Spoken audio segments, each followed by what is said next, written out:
Salut à tous les amis et bienvenue dans ce nouvel Objectif Grip. Donc là comme vous le voyez je suis dans ma voiture comme beaucoup de gens me l'ont demandé. Donc petit baquet, donc je vais peut-être décaler la lumière. Alors voilà, je suis désolé, il fait nuit actuellement. Hop, voilà, super lumière. On va faire comme ça, impeccable. Donc ouais, il fait nuit, c'est peut-être pas le meilleur moment pour shooter dans la voiture. En fait, c'est carrément atroce. Voilà, là c'est peut-être mieux. C'est pas forcément le meilleur moment pour shooter dans la voiture et j'en suis désolé. Mais voilà, je voulais quand même faire cette petite vidéo dans la voiture parce que j'ai eu beaucoup de demandes pour faire des entre guillemets des vlogs dans la voiture. Donc voilà, pour les abonnés qui sont là depuis quelques temps, pour les nouveaux, bienvenue à vous. Abonnez-vous, hein, mettez la cloche, tout ça. Et aujourd'hui, je voulais simplement vous parler de pourquoi modifier sa voiture, qu'est-ce que ça apporte, quels avantages est-ce qu'on peut avoir à modifier sa caisse. Alors bon, déjà le premier truc qui vient à l'esprit de beaucoup, c'est que c'est cool de modifier sa caisse. C'est plaisant déjà, premier point, et ensuite, ça peut être sympa de dire tiens, tu vois, j'ai modifié ma caisse. Donc autant qu'on le fait qu'une fois qu'on l'a fait et qu'on a une caisse modifiée. Donc modifiée ou même tuning ou quoi pour certains. Ok, donc ça c'est le premier point qui n'est pas forcément celui de tout le monde. Le deuxième, c'est au niveau des performances. Moi ce que j'aime beaucoup, voilà, c'est les performances de la caisse. Et avoir une caisse qui a des performances de dingue. Ça, c'est ça qui est assez exceptionnel. Et surtout, l'intérêt c'est qu'on va avoir une caisse avec des performances type une McLaren, type une supercar ou légèrement inférieure, avec des prix qui sont vraiment inférieurs. C'est ça qui est assez incroyable. C'est-à-dire qu'on a des supercars qui sont abordables aujourd'hui. En termes de puissance, c'est tout à fait possible. On a des voitures de 800 ou 1000 chevaux qui sont atteignables avec des budgets qui sont pas si énormes que ça. Et voilà, avec quelques dizaines de milliers d'euros, on a des caisses qui rivalisent avec des voitures à 1 million d'euros, ou même à un peu moins que ça. Donc voilà, c'est assez exceptionnel. Et quand on conduit ça, les sensations qu'on a quand on conduit une caisse comme ça, mais mon Dieu, c'est assez incroyable. Franchement, c'est presque indescriptible. Et tous ceux qui ont une caisse du coup modifiée vont être d'accord avec moi, ils vont comprendre ce que je raconte. Tous ceux qui l'ont pas, ils vont demander un peu à quoi ça sert. Et c'est le but de cette vidéo, donc on va essayer ensemble d'expliquer ce truc-là. Mais voilà, ça c'est un autre avantage. Ensuite, il y a la sécurité, parce que oui, une casque qui est modifiée, en général, si elle est bien modifiée, elle est donc améliorée et elle a une sécurité qui est accrue. Donc des meilleurs freins, par exemple. Là, j'ai d'ailleurs reçu des nouvelles plaquettes de freins, des Carbon Lorraine RC6, pour ceux qui connaissent. Super plaquettes, faut que je les monte. Donc voilà, on va améliorer les freins, les disques, les plaquettes, le liquide de frein, les pneus, les suspensions, etc. Donc la caisse va mieux freiner, mieux tourner. Et il y aura enfin, il y aura moins de chances, si vous voulez, d'avoir un accident ou quelque chose comme ça. Parce que la voiture va faire tout mieux en fait. Il faudrait rouler vraiment beaucoup plus vite pour avoir plus de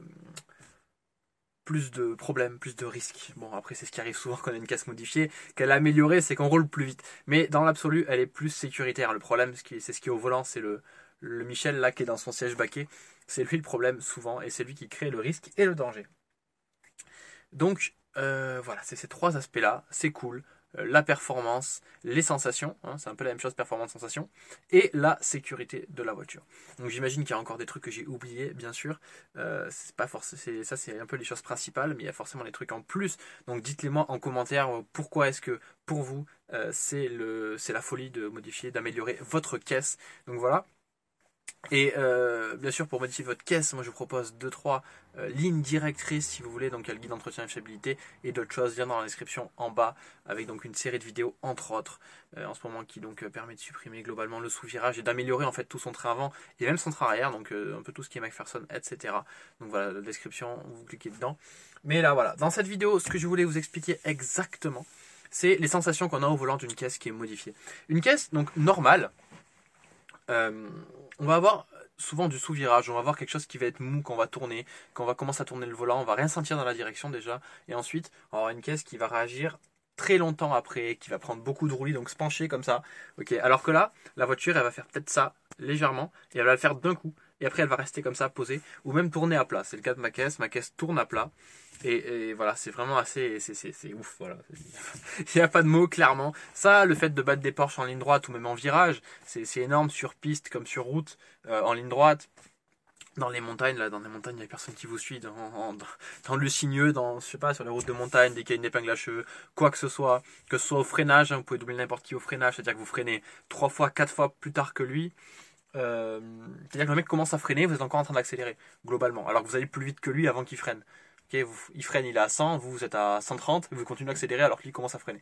C'est assez exceptionnel. Bref, du coup, on double comme on veut au freinage, on double comme on le veut aussi à l'accélération, parce qu'on accélère plus vite que lui, plus tôt que lui, et qu'on est passé plus fort dans le virage aussi. Donc là où lui il sort du virage à 50 km/h, on va sortir du virage à 70 km/h, 80 km/h. Et voilà. Donc il y a tous ces aspects-là et c'est vraiment ouf. J'ai des frissons rien que d'en parler, honnêtement. Et voilà, c'est ce que pour ceux qui se posent des questions, parce que j'ai beaucoup de questions sur le programme, les 11 vidéos là, c'est que tous ceux qui l'ont fait en fait sont subjugués, vraiment adorent ça et me donnent plein de commentaires positifs. Et tous ceux qui l'ont pas, ils me posent des questions. Et du coup, en gros, c'est juste une sorte de guide, de plan de route à suivre, d'étape par étape, pour donc arriver, passer d'une voiture standard à une voiture comme celle-là, comme celle que j'ai, et comme celle que d'autres personnes de la chaîne, comme plein d'abonnés ont, et donc qui permet, comme je vous dis là, de battre des Porsche, de tuer tout le monde en montagne ou sur piste, enfin sur votre terrain de jeu, en ligne droite même, pourquoi pas, si y en a que ça intéresse, ça marche aussi pour la ligne droite. Et, et voilà, c'est vraiment le guide étape par étape. Il y a plusieurs niveaux si vous voulez. Il y a niveau des finances, hein, selon le budget que vous voulez mettre dans votre voiture. Après, vous pouvez y aller par incrément. Et aussi selon le niveau de difficulté et le niveau, si vous voulez, d'extrémisme que vous voulez avoir. Est-ce que vous voulez que votre caisse elle vibre de fou comme une voiture 100% piste vidée qui fasse un bruit de malade, qui fasse un bruit de malade, ou alors une voiture, on va dire, tout à fait roulable tous les jours, qui soit juste ultra puissante, ultra confortable, zéro bruit, super confort et une route exceptionnelle. Voilà. Donc c'est vous qui voyez le niveau que vous voulez atteindre forcément à chaque fois. Plus on va vouloir toucher l'excellence, plus on va perdre en termes de confort et moins on va gagner en termes de perf. Okay, pour les derniers grains de perf, on va perdre beaucoup de confort pour peu de perf en plus. Donc c'est vrai que le compromis est souvent le meilleur compromis justement à avoir. Mais bon, ça c'est chacun qui voit midi à sa porte. Il n'y a pas un truc qui est mieux que l'autre. D'ailleurs, j'espère que la qualité de vidéo vous plaît parce que j'ai upgradé mon setup pour filmer. Donc j'espère que ça vous plaît. Là, j'ai pas encore le micro. J'entends encore une dernière petite pièce. C'est comme sur ma voiture à chaque fois, j'entends des pièces. Donc nouveau son très prochainement. C'est un peu Noël. Donc voilà, je me suis fait plaisir. Je vous ai fait plaisir à vous aussi pour la chaîne. On a aussi tapé les 1000 abonnés. Donc ça, c'est vraiment super cool. Et puis voilà, bien sûr, bientôt l'été qui arrive, bientôt dans quelques mois, mais voilà les gros road trips qui vont arriver, donc je l'annonce directement dès maintenant. L'année dernière, il n'y a eu qu'un seul road trip et on va beaucoup demander, ouais, est-ce que ça fera et tout, ah c'est dommage et tout, je sais pas, j'hésite. Voilà, bon, du coup, ça s'est fermé, les gens étaient déçus, ils m'ont dit, ouais, t'en refais un, s'il te plaît et tout, machin. Mais ouais, du coup, on attend un an maintenant, donc voilà, le prochain, je vous dis, il va arriver, je sais pas encore où exactement, je sais pas encore quand, je vous donnerai les dates. Mais voilà, c'est sûr, il y en aura peut-être qu'un d'ailleurs aussi, comme l'année dernière. Je sais pas, parce que c'est beaucoup de travail, c'est beaucoup de choses à organiser. C'est exceptionnel à faire, mais c'est vraiment pas simple. Et avec tout le reste, toute la chaîne et tout à s'occuper, ça prend beaucoup de temps. Donc voilà, c'est pas simple de le faire. Donc un, peut-être deux, voilà, on verra, je sais pas encore. Euh, Du coup, franchement, si j'ai un conseil à vous donner, très honnêtement, c'est de modifier et d'améliorer surtout votre véhicule. Voilà. Améliorer ça, ne serait-ce qu'un petit peu, ne serait-ce qu'un petit peu de puissance, un petit peu de frein, un petit peu de châssis. Voilà. Moi, l'ordre que je vous donnerai quand même, c'est si vous n'avez pas assez de puissance, mettez un peu de puissance. Et ensuite, châssis. Un châssis tout seul, sans puissance, c'est vraiment chiant, faut dire ce qui est.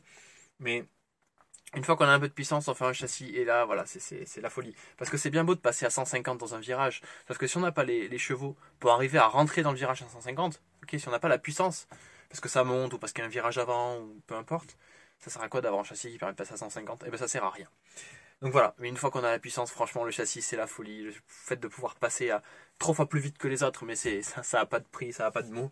Pouvoir doubler qui on veut, pouvoir doubler Jean-Kévin dans le rond-point, au feu rouge. Voilà, pas être gêné par la circulation, c'est la liberté absolue. C'est mieux que de voyager parce qu'on voyage en choisissant vraiment. On est le pilote en fait de l'avion ou de ce qu'on veut, on est vraiment le pilote de la voiture et c'est vraiment nous qui faisons ce qu'on veut absolument. Donc voilà, là la lumière, elle est pas ouf, elle était mieux avant. Donc voilà, dites-moi aussi ce que vous pensez de la lumière dans les commentaires. Je vais pas vous montrer la lumière, après vous allez être ébloui, mais c'est une sorte de c'est une petite lumière sur pied, quoi. C'est rien de fou, c'est une lumière LED, mais voilà, c'est un peu une lumière LED de chantier. C'est ce que j'avais là de portable, de petit, pour mettre dans la voiture. Parce que les grosses lumières que j'utilise pour faire la vidéo, elles sont sur pied, sur trépied. Elles sont assez grandes, assez hautes. Et là, je pouvais pas les mettre dans une voiture. Vous voyez ce que je veux dire? Elle est pas minuscule, la voiture, elle fait 4,50 m de long. Mais ça va être compliqué de foutre ça dans une bagnole. Donc voilà, d'ailleurs j'aimerais beaucoup vous remercier avec les fêtes de fin d'année, avec la nouvelle année qui approche, etc. Merci beaucoup pour tous vos commentaires. Là j'ai encore eu beaucoup de commentaires, de super commentaires. Plus ça va, moins j'ai de haters, donc franchement ça me fait plaisir. Merci à vous, vous inquiétez pas, je vais continuer ce que je fais. On me dit toujours ouais continue, c'est super ce que tu fais. Vous inquiétez pas, je prends toutes vos suggestions aussi. Donc si vous avez des suggestions, des recommandations, des critiques positives, négatives, constructives, destructives, allez-y, faites-vous plaisir. J'aurais aussi aimé savoir ce que vous pensez de la 205, d'une 205 rallye, enfin je dis rallye, mais d'un projet 205 que j'aimerais faire. Euh, Globalement, ouais, faire une sorte de 205 piste rallye. Bon après piste rallye on s'en fout, peu importe, mais une 205 de malade. Pas une 205 4x4, hein, une 205 plutôt asphalte. Et faire un gros projet là-dessus. Plutôt puissante, ok, dans les 200 chevaux par là, voire un peu moins. Plus puissante qu'une GTI, mais ouais, autour de 200 chevaux max. Euh, c'est assez léger une 205, surtout quand on la vide, donc ça peut être assez violent, et surtout bah, qui passe ultra fort en fait. Voilà, donc c'est un gros projet. Dites-moi si ça vous intéresse.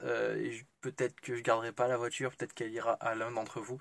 Donc si ça vous intéresse, dites-le moi, savoir si je commence ou pas le projet. Parce que voilà, j'ai ça un peu dans un coin de la tête avec ma voiture qui est en train de se finir. Je me dis comment est-ce que je vais pouvoir m'occuper. Et voilà, je me dis qu'une 205 ça pourrait être pas mal. Si ça vous plaît, dites-le moi. Si ça vous plaît pas, on fera une autre bagnole. Vous inquiétez pas. Et aussi, un autre truc aussi, c'est que je voulais vous introduire sur une nouvelle technologie de moteur, avec un moteur qu'on peut faire soi-même à la maison pour des perfs relativement corrects. Ok, ce sera pas un moteur ultra perf du moins dans un premier temps, mais ce sera un moteur que n'importe qui pourra faire chez soi. C'est plutôt intéressant, voilà, à mettre dans votre voiture. Donc là, peut-être si c'est le projet 205, on va peut-être faire un moteur du coup qui va dans une 205 dans un premier temps. Et ensuite on le modifiera. Et vous pourrez avoir chez vous votre moteur en moindre frais pour je dirais une centaine d'euros. Voilà, globalement. Un moteur pour 100 balles, un moteur neuf pour 100 balles, qui marche, qui tourne, qui développe peut-être 50, 100 chevaux. Donc voilà, c'est pas phénoménal. Ça dépend sur quoi vous le mettez. Il sera plutôt léger, fiable, et voilà, très simple, pas de complexité bien sûr, on n'est pas là pour ça. Niveau des émissions, honnêtement, on n'est pas là pour ça non plus. Ce sera peut-être un moteur à carbu. À un moment donné, ce sera un moteur en fait programmable, donc enfin programmable, changeable, assez flexible. Donc soit carbu, soit injection, c'est vous qui choisissez, c'est vous qui le construisez de toute façon. Donc vous mettez ce que vous voulez, ce sera très facile à construire, pas besoin de notions de mécanique, etc. Vous foutez un carbu dessus, vous foutez de l'injection dessus, vous foutez des éthanols dessus, diesel non, mais essence, éthanol, E10, SP95, 98, tout ce que vous voulez, c'est vous qui choisissez vraiment. Et moi je vous filerai juste la manière de le construire, et après c'est vous qui mettez ce que vous voulez dedans. Moi je donnerai tous les cas de figure et tout.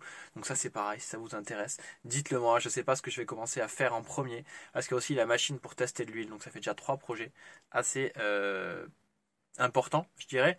La voiture ce sera quand même le plus long, le moteur le deuxième plus long, et la machine à tester de l'huile c'est plutôt rapide. Une fois que j'ai commencé, une fois que j'ai tout commandé, une fois que j'ai tout reçu. Donc voilà, dites-moi ce que vous préférez, l'ordre des trois par exemple, et puis on fera ça dès que je peux, dès que j'ai fini ce truc-là. Faut d'abord que je vous montre les amortisseurs que j'ai sur cette voiture. Donc je pense que demain ou après-demain, je vais vous faire une petite vidéo sur la tenue de route de Saint-Engin qui est assez diabolique. Et puis j'espère que voilà, j'espère que ça va bien, j'espère que vous avez passé de bonnes fêtes. J'espère que franchement vous allez bien, parce que moi je vais super bien, même si on est le soir quand même, tard, fatigué. Voilà, franchement, roulez bien, salut et à plus. Allez papy.